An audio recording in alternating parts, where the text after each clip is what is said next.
എത്ര വ്യക്തമായിക്കൊണ്ടാണ് ഇബ്നു ഹജർ അൽ ഹൈതമി റഹിമഹുല്ല ഈ ഒരു വിഷയം പഠിപ്പിക്കുന്നത്. അദ്ദേഹം 10-ാം നൂറ്റാണ്ടിൻ്റെ ആരംഭത്തിൽ ജനിച്ച ഒരു പണ്ഡിതനാണ്. അദ്ദേഹം പറയുന്നത് മുൻകാല ഇമാമിങ്ങൾ ആരും തന്നെ ബാങ്കിന് മുമ്പ് ഒരു സ്വലാത്ത് ചൊല്ലുന്നതായിട്ട് അവിടെ പഠിപ്പിക്കപ്പെട്ടതായിട്ട് അദ്ദേഹം കണ്ടിട്ടില്ല എന്നുള്ളതാണ്. അതായത് ഇമാം നവവി റഹിമഹുല്ലക്കൊക്കെ ശേഷമാണ് ഇബ്നു ഹജർ അൽ ഹൈതമി റഹിമഹുല്ല അദ്ദേഹം ജനിക്കുന്നത്.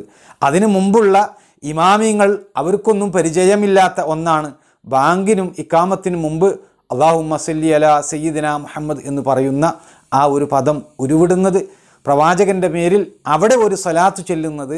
അത് മതത്തിൽ പഠിപ്പിക്കപ്പെട്ട വിഷയമല്ല, ഹദീസുകളിലൊന്നും കണ്ടിട്ടില്ലാത്ത ഒരു വിഷയമാണ്, അയിമ്മത്തുകൾക്ക് പരിചയമില്ലാത്ത വിഷയമാണ് എന്ന് ഇബ്നു ഹജർ അൽ ഹൈതമി റഹിമഹുല്ല പറയുന്നു. മാത്രമല്ല അദ്ദേഹം പറയുന്നു, ആരെങ്കിലും അത് കൊണ്ടുവന്നാൽ, അങ്ങനെ ഒരു കാര്യം ചെയ്താൽ അത് മതത്തിൽ പുതുതായി കടത്തിക്കൂട്ടുന്ന കാര്യമായിട്ടാണ് വരിക. ശരീഅത്തിൽ ഒരു കാര്യം നമ്മൾ ഉണ്ടാക്കുമ്പോൾ, പുതുതായിട്ട് നമ്മളൊന്ന് ഉണ്ടാക്കുമ്പോൾ അത് തടയപ്പെടേണ്ടതുണ്ട്, അത് വിലക്കപ്പെടേണ്ടതുണ്ട് എന്ന് ഇബ്നു ഹജർ അൽ ഹൈതമി റഹിമഹുല്ല പഠിപ്പിക്കുകയാണ്.